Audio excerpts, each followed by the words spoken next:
Squig Nation? Welcome back to Squigonomics. Today we're talking about the big, brand new, kind of left field Space Marine news drop that we got earlier this week on Monday. So what just happened? Monday is when we normally just get new model reveals for any of the Games Workshop games. I'm going to start you guys off easy, just slowing in towards those bigger pieces of news. Games Workshop revealed the new Space Marine Captain on Bike, as you can see pictured here on Monday, and I find it very whelming. No over or under on that, just very whelming. As you can see, he's got a little birdie kind of built into his bike, which is cool, I guess. He's got some weird head options. I don't really know what's going on with Professor bottom left corner here, but he's got to get a new barber or something because he is not cooking with that. Anyways, I think that this kit is better than the new Outriders, but I still won't be buying either of these kits until they inevitably show up in some kind of discount box, which I'm assuming will be either like a White Scars Combat Patrol or a limited release Christmas Battle Force towards the end of this year. Either way, these guys they're very whelming. There's really not that much going on with them. I guess they all use the same very basic, very boring, Codex compliant bike chassis, so I don't know what I expected, but this is what we've got, so we are gonna smile along and be happy with it, I suppose. This is the Chaplain on Bike, which has been around for a few years now, so I think that I was expecting something that felt as dynamic as the Chaplain on Bike. When it comes to that new Captain on Bike, didn't really quite deliver for me. I don't know. Let's move on to the next reveal. On Monday morning, Games Workshop, alongside their Captain on Bike model reveal, dropped this new big Space Marine news YouTube video that kind of went over some big information that I'm going to continue to ease into here. Within that video, they had some close-up images of the new multi-part Vanguard Veterans kit, as well as the new Intercessors kit. And just like I felt about the Armageddon box set, I think there's a frightening lack of beaky helmets included in these kits, at least from what we can see here. I'm hoping that there will be like tons of just alternate helmets and heads and shoulder pauldrons and weapons and all that good stuff in these boxes, but it's really early to say right now. The Vanguard vets seem to have gotten a bunch of new plastic weapons, including their little combat shields, which I think is awesome. They look really great with those combat shields. We have this like small power axe on this guy. Your sergeant, and only your sergeant, can have a thunderhammer, which is cool. There's been no sight of lightning claws at all in any of these reveals, so maybe they'll still have lightning claws. Again, too early to say. I can't wait for more information. I'm a little bit bummed out that they didn't include in their release article for the Captain on Bike like in-depth images about these kits, because there's a lot to be desired here from this small pseudo reveal. But I'm excited at the prospect that this new Vanguard Veteran kit brings, because they're probably all going to have weapons under the Master Crafted Power Weapon profile, because Power Sword is defined that way. I assume this axe will be defined that way. The Thunderhammer will probably have its own profile, but maybe we'll get some other kind of cool power weapon. I don't know. Maybe I'm just being too optimistic. But yeah, I don't want to be too much of a massive hater, so I'm just going to move along and keep my hopes high for when we do get to see the full reveal of these kits. Maybe they'll have some really good stuff in there. Inside this video that they dropped, they revealed that certain data sheets are getting legends. There was a separate article that came alongside that new video. And in that video, they announced that we will be saying goodbye to Centurion Warsuits because they are a firstborn kit, as we can see here. RIP the GOAT. I'm going to keep smoking copium and kind of praying that we're going to get a Primaris version of them. But I doubt that's going to happen anytime soon because I don't know why Games Workshop would have announced these going to Legends if they were planning on releasing a Primaris version. I'm going to continue holding my breath and hoping for that, but I really don't think it's coming anytime soon. Alongside the Centurions, obviously, we've got Hammerfall Bunker. It's a big terrain piece. In most factions, to my knowledge, don't really get any use out of their terrain piece. I think Chaos has like the Noctilith Crown, and you have like the Webway Gate for the Eldar. No one really pays points for this shit, so I would be inclined to say that they're going to be getting rid of all of these in 11th edition, but we did get a new data sheet for the orc thing, the Big Ed Boss Bunker, I think it's called. We did get a new data sheet for that, so I don't think that terrain pieces as army pieces are going to be going away in 11th edition. I don't know. Very importantly, this the Venerable Dreadnought was not initially revealed as being sent to Legends in that original post, but they made like a sneaky addendum after the fact that added this guy in, which is a little bit of a bummer. RIP the GOAT. Number 3, unfortunately, here. Alongside this, they announced all of these units going to Legends, which is going to be your I forget what these things are called. These flyers, the Stormhawk, the Storm Talon, and the Storm Fang. I can't remember. Those are all going to Legends. In my opinion, good riddance. I hate models with clear plastic flight stands. I hate them so much. So I'm glad to see these going away. And hopefully all of the new stuff that presumably will come out to replace them will have like actual molded, sculpted details like the land speeder that we got in Armageddon. Alongside that, every Rhino chassis vehicle except for the Rhino has been announced as going to Legends for Space Marines. This does not include Chaos Space Marines, which we will touch on later.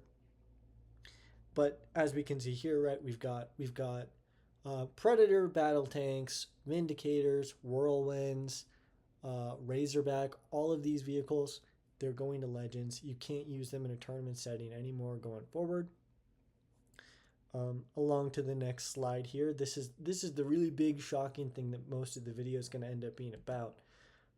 Legends units that are becoming, in quotes, legendary proxies. In the Games Workshop post, they refer to them as legendary proxies. In the video, they refer to them as counts as models, and an official counts as document that would state which models are allowed to be used as other models, which I think there are some good things about this and there are some bad things about this. But the models that we know about for right now are going to be your intercessors. I'm sorry, not intercessors, your tactical squads, your devastator squads, and your suppressors, which are officially labeled as legendary proxies or counts as units for intercessors, desolation squads, and inceptors, respectively. And then alongside that, we have named characters Uriel Ventress of the Ultramarines and Pedro Cantor of the Crimson Fists, which have been removed from the Codex and officially declared legendary proxies for just a Space Marine captain. On paper, I'm inclined to say that this is mostly a positive change. Obviously, it's kind of a bummer to see unit-specific data sheets being sent to Legends, but I think it's, for the most part, a good thing that they're acknowledging that we can still play with our toys, because it is kind of bummer news for them to tell us that we can't play with our toys at all anymore. I'm really kind of curious about what the rules implications for this are going to be when it comes to WYSIWYG. What you see is what you get. Um, and then like line of sight in things like this, and how people are going to potentially abuse these legendary proxy units, or if they'll be allowed in a like competitive setting at all. Before we dig too deep into that, I'm just going to show off kind of what these proxies are going to end up being, right? You have your Uriel Ventress and your Pedro Cantor being counted as the Spacefaring Captain. You've got your Devastator Squad, which will be accounts as for the Desolation Squad, and the Suppressors, which are accounts as for Inceptors. I would say good riddance to the Suppressors because they also have that clear plastic flight stand that I hate so much. Um, but in Inceptors, despite my shitty Photoshop job not showing it, they also do have the clear plastic flight stand. So we're kind of suffering either way. The interesting thing about these guys, obviously, right, you're talking about firstborn Marines being counted as Tacticus Primaris Marines, which already on its own, lore wise, doesn't make sense. But this one in particular has got me feeling really confused because we're going from like Gravis armored pistol wielding flight units being counted as Tacticus armor wearing like sniper rifle units. I don't know. Lore wise, it doesn't really make sense to me, but I don't think that many people actually bought suppressors as a model, anyways. So it's kind of a net neutral. I don't think that this one's as much of a loss as the tactical marines and the intercessors and the devastators and the desolation squad. So now I'm going to talk about WYSIWYG and kind of just go into a whole big rambling thing here for a while. I just thought it would be fun to include some pictures of some of my completed Space Marine models because it feels kind of lore appropriate. I'm not good at doing like animated presentations or whatever, so I'm literally just posting some of these up on a slideshow, and you guys are just gonna look at them while I ramble here. So WYSIWYG, for those who don't know, means what you see is what you get, which essentially means that whatever war gear you've built your little bastards with is what they have on the tabletop, rules-wise, when you're playing. So if you build your captain with a power sword, he has a power sword in the game. So it's a pretty highly contentious topic in this day and age, I would say. Most people that I encounter are pretty cool playing without WYSIWYG, right? As long as you make sure that everything is clearly defined. So, for example, if my captain with power sword, right? If I want to use him as a captain with power fist, so long as I make that abundantly clear to my opponent and they agree to those terms, then I think that's totally fair and fine. And most reasonable people will play with this kind of stance. But on the other side of the argument, there are also reasonable people that don't like this because even in a generous kind of way, this playstyle can be abused.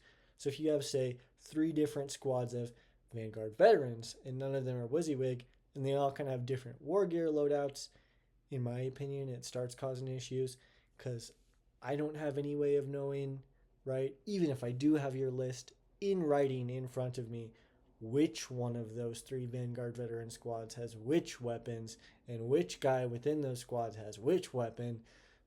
It just kind of leads to unnecessary confusion and in some cases can even be abused even if just by accident. Now, back to the topic at hand, right? Talking about those legendary proxies. Your old classic Space Marine Tactical Squad is classified as a legendary proxy for intercessors. They do kind of have some differences in war gear, though, so I don't really know what Games Workshop is gonna expect from players going forward with stuff like this. So your intercessors have extremely limited war gear options. I think you get literally just 4 bolters and a grenade launcher. If you don't want the grenade launcher, you can just do 5 bolters, and I think that's it. Tactical squads can bring 2 additional special weapons, including stuff like meltas, flamers, grav guns, stuff that intercessors can't have, especially when you're talking about having them in multiples, right? Let's say you only have 5 tactical marines and you want to use them as 5 intercessors, but you've got 2 or 3 special weapons built in that tactical marine squad, it starts getting kind of weird because I don't know. I don't know what counts as what, and it adds this whole new layer of the game that Games Workshop hasn't clearly defined. I've played some other games where there are like cards that you would use to denote like, oh, this unit has this war gear that I paid the points for or whatever. And obviously that's not convenient. So as long as Games Workshop makes this stuff work well in their app and makes their app usable and compatible for like both sides of the battlefield for all players, I think it's fine. I think it's probably a good change, but I think it still raises a lot of questions as to what Games Workshop is going to expect from players here. And aside from the entire WYSIWYG debate, there's a really big, pretty contentious thing around modeling for advantage, right? I think most people just respect cool models. They want to play with their favorite toys, which I think is great and totally normal. But there's an entirely different aspect of people that will intentionally make their models look smaller or taller or whatever so that they can affect how well the model can hide and how good the line of sight and etc. is from their model. And it raises some interesting questions because your tactical marines are smaller than your intercessors, and they can hide a little bit better, presumably. So it's got some rules implications that Games Workshop is going to have to clear up. I think so far everything that they've announced has the same base sizes, but that could potentially raise some questions later on along the lines there. It's all very quite contentious, and I'm really eager to see the official documents when Games Workshop does launch them, because I think there's going to be some really interesting stuff to see in there. Uh, One more important thing to note, I think that we're gonna probably see some of these changes affecting orcs. We just saw all of those war buggies kind of get rolled into one data sheet. So I think that in the presumably, right, the hypothetical Codex Orcs legendary proxy sheet, there will be something in there that says your Megatrack or Wartrack Scrapjet or whatever it's called, right?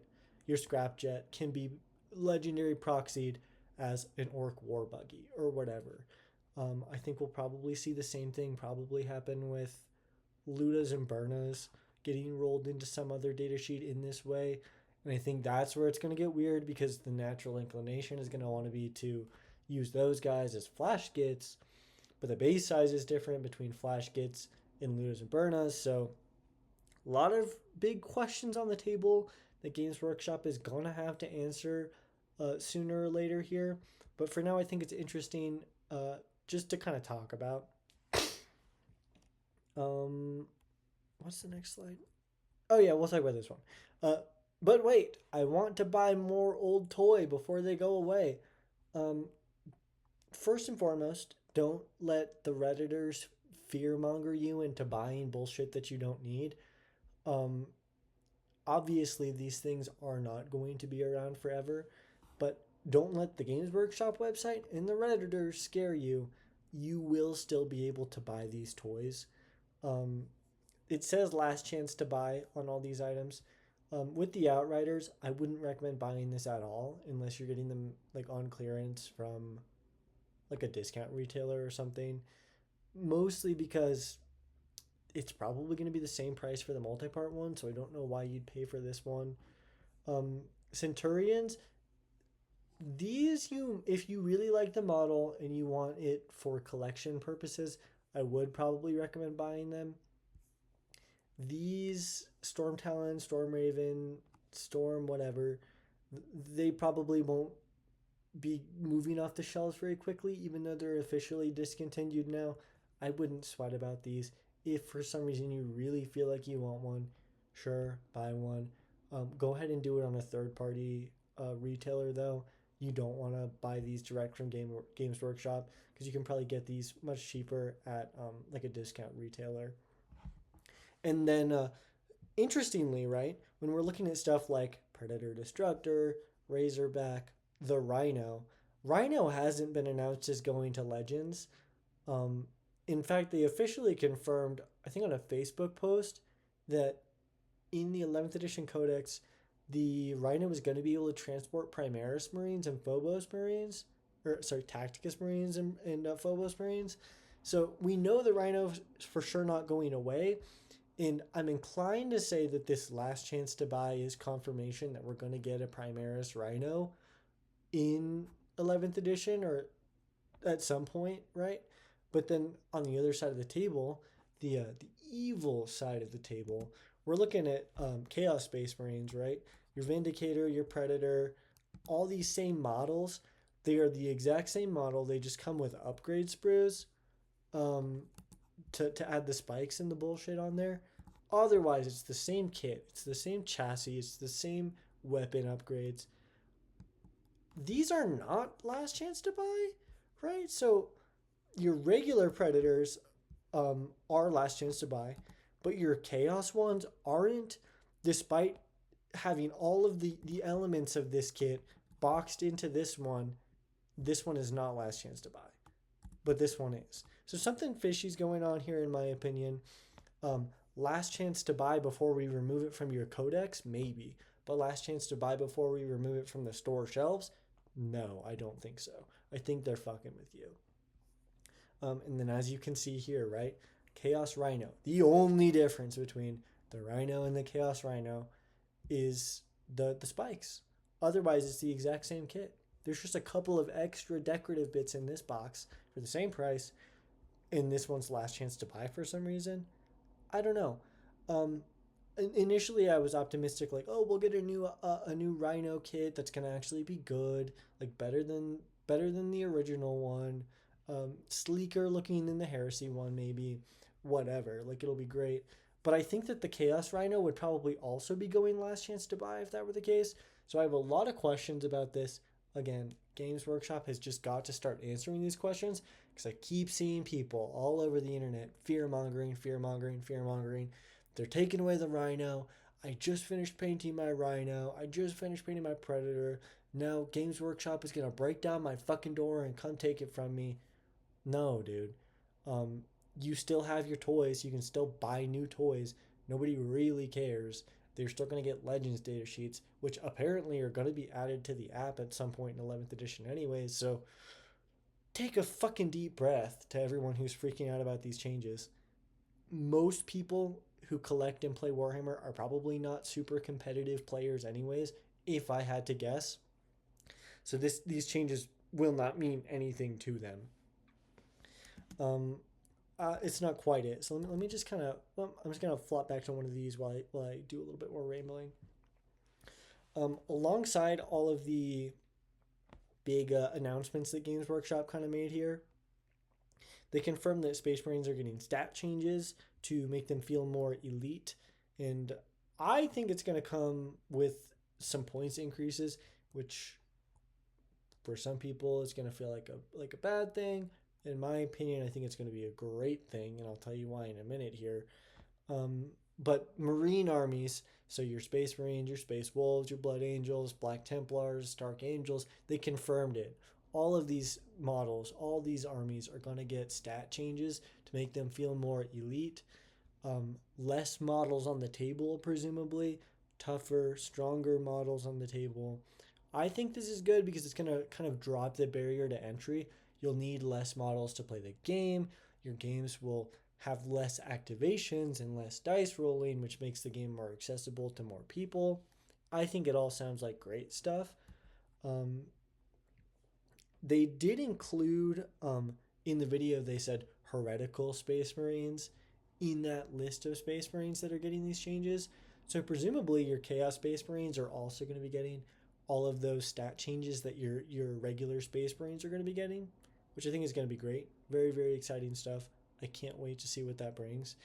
When we get that 11th edition codex for Space Marines in October, they confirmed, they said they're going to be dropping digital rules changes for all of those variants of Space Marines, including heretical Space Marines. which means we're not getting the Chaos Space Marine Codex right away. And potentially they're going to be moving all of the Codex supplements to digital only rules. Question mark, maybe, I don't know. Unconfirmed at this time. We'll see. I think it's very possible. I don't know how profitable Codex supplement Blood Angels is going to be for Games Workshop when they could just sell you on this book, Codex Space Marines, and then just give you access to the digital rules.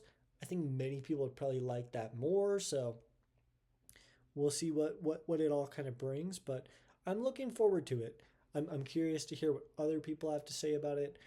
I think that less models on the table, lower barrier to entry, shorter games, for the most part, is going to be a good thing, because you can drop the minimum as much as you want as long as there's models on the table. Um, that's only a good thing. And if you want to play with more toys, you can always just play higher points games with your friends, right? So there's nothing saying you get what I'm saying, right? It's a good thing that they're dropping the minimum, because raising the minimum would be a bad thing, requiring more toys to be built and painted and purchased to play the game. This is the opposite. I think it's all good things. I'm pretty sure that's it. I actually tried making a little bit of script for this video, so let me know if we thought that was cool. I'm not gonna lie, I I have pretty bad ADHD, and I was not really locked in for this video. I hope that it ended up still coming out okay. I didn't really follow the script as much as I probably should have, but tell me what you think about that. Um, like and subscribe if you liked the video. Press like on the video. Um, and tell me what you think in the comments about all these really big new changes. Let me know if I missed anything, and be nice to each other, because I keep seeing people arguing and bullying each other and calling each other morons and idiots and jackasses, all about this Space Marine stuff. So just comment in chat and share your thoughts, but like be nice to me and be nice to the other people in the comment section, if there are other people in the comment section. Um, because at the end of the day, we're talking about plain plastic toys. It's not really worth bullying people about. But yeah, thanks for watching this video on Squigonomics, and I will see you guys next time.